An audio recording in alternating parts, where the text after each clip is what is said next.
first bike part I bought. I don't want to date myself. That was an awfully long time ago. First BMX part That I personally bought. First bike part I ever bought? First bike part I ever bought? These are good questions. First part that I bought. Ooh, like for my bike? First BMX part was Unlucky 13 Colony bars. They were. You didn't have a bike yet? What? You didn't have a bike yet? What do you mean? That was like the first thing you ever bought. Like the first aftermarket part that I remember buying, it was Gootler. There was a We the People, and I bought neon green Gootler bars. That's a bike, not a part. Yeah, I remember the Gootler bars. It was big. Personally, new tires for my Diamondbacks over street. Dude, Crown valve caps.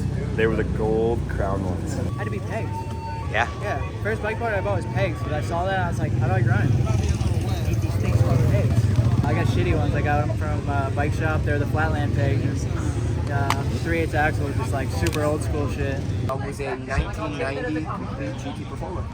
What was the first part after the bike? Part, sorry. It counts, but I want to know the part too.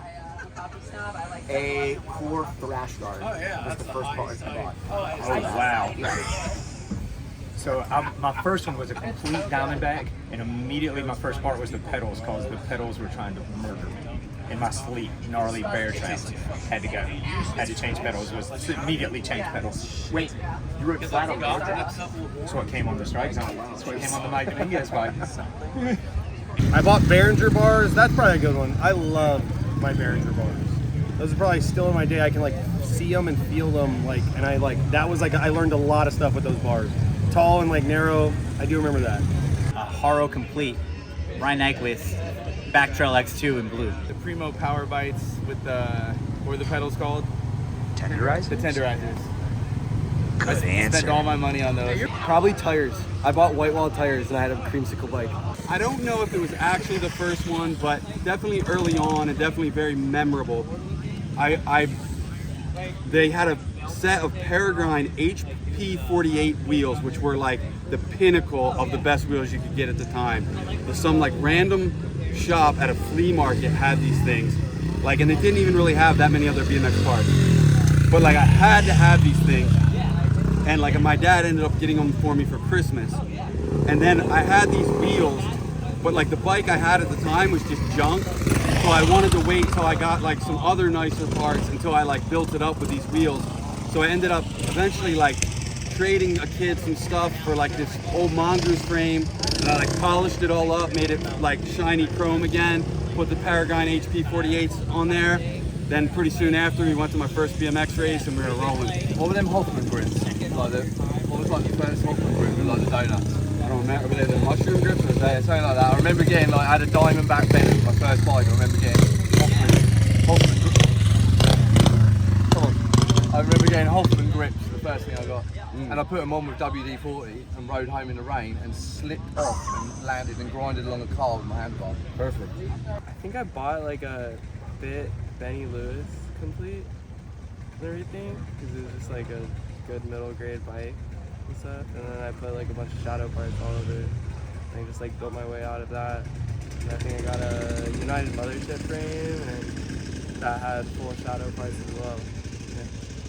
A set of forks, actually, a set of forks. I was out of town and I broke my forks, and the steer tube just like broke right off. I went flying, but I went to a local bike shop and bought a pair of Hoffman forks, and they were super heavy. It weighed more than my bike that I had at the time, and the bike at the time was heavy, but it was sick. Handlebars and crank profile. I'd say a stem accident. She went straight from like parents buying parts to on the team. An MCS 6 front load still. GT Interceptor, Haro back trail. Part was I replaced the frame with a DK SOB. Was probably not a good choice. Some sort of king pegs, I think. I think I got Alex triple walls because I had just stock rims and they bent, and I didn't know about truing wheels. And then I went to go see like Roger at the bike shop, and he's like, "You need Alex triple walls." Got them. Probably Hoffman Patriot bars. Yeah. Full circle. Yeah. I think maybe checkered pads for like my crossbar, my top tube, like flight. I think they were called flight pads. checking my bike out. It was badass. So I'm gonna be very vague. There was a company called VG. They made all these. They came out with all these new parts, but they were anodized all different colors, and I had to have them on my bike. So at a race, I spent my saver stamps, which you got instead of a trophy, at a booth, and I got some anodized green VG chain tensioners. I remember it. That's so Yeah, sick. for my race bike. And then they probably didn't fit or something, or they made my bike heavier, so my dad was like, "Why'd you even get these?" But that was it. Complete bike. Maybe like a duo seat or some shit like that. Aftermarket, it would have had to been racing plate. I bet you'd haven't got that answer yet.